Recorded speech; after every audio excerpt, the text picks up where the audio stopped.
We'll be live from the AT&T pre-party tonight, the legendary AT&T State of the State party. It's at Eden Rock, right across the street from our studio. And in fact, right down the street, just a hop, skip, and a jump from the Michigan Freedom Fund, where Tony Daunt is the executive director, our neighbor in the Capital District here, who will be very interested, I think, to see what the governor has to say in her first State of the State address tonight. Thank you for being available through the AT&T microphone. You bet. Thank you for having me, sir. Well, what do you make so far? There have been some light skirmishes, it seems, between the governor and the Republican House and Senate. And is tonight going to be more kumbaya, or is it going to set the stage for an epic battle? Well, I guess we'll see.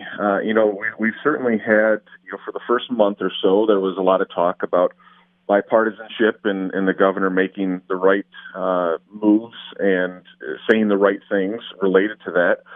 But then, immediately after the first little, like you said, little skirmish, she immediately jumps in and accuses them of wanting to serve people poisoned water.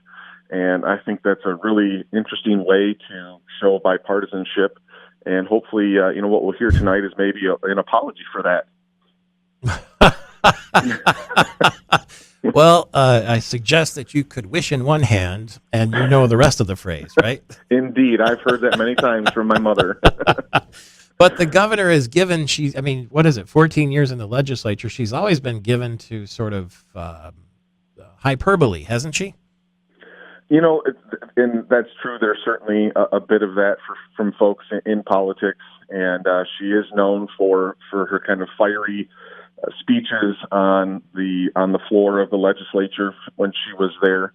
And hopefully what we're going to see is some recognition of where the state has been over the last 8 years, and some recognition of the success that was brought about by some of the very people she'll be speaking to today in the legislature, along with Governor Snyder, over the last 8 years, and discussions of how to continue that in ways to fix our roads that do not cost more taxes, don't cost more at the pump for us, and that figures out a way to use the money we already do pay for, at the pump on the roads.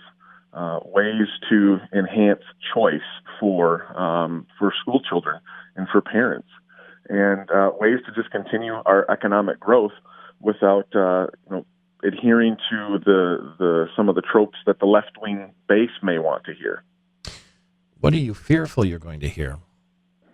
I'm fearful that we'll hear things about how, just kind of, as we maybe heard on the campaign, that just over the last 8 years, Michigan's just this, terrible hellscape where nothing has improved, and no recognition of that, and a host of big spending policies, big tax, big spending policies that have proven not to be successful. Will you mind speaking with us again tomorrow to give us your reaction once you know what is in that speech? There are little bits have been bubbled up through the media, including on this program with the governor, but once we hear it on paper, even the Republicans, by the way, in the House and the Senate have decided they're not going to do their version of the State of the State after. They're going to wait a day to sort of digest it and come out with it tomorrow. So I wonder if you would be willing to do the same with us. I would be more than happy to do that. I appreciate that. And how do people sign up to register for your weekly mailer that comes through the email and get to know more about the Michigan Freedom Fund?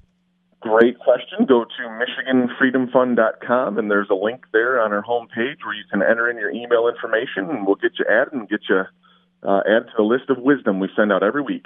Thank you very much, and travel safely today. Tony Daunt, the Michigan Freedom Fund.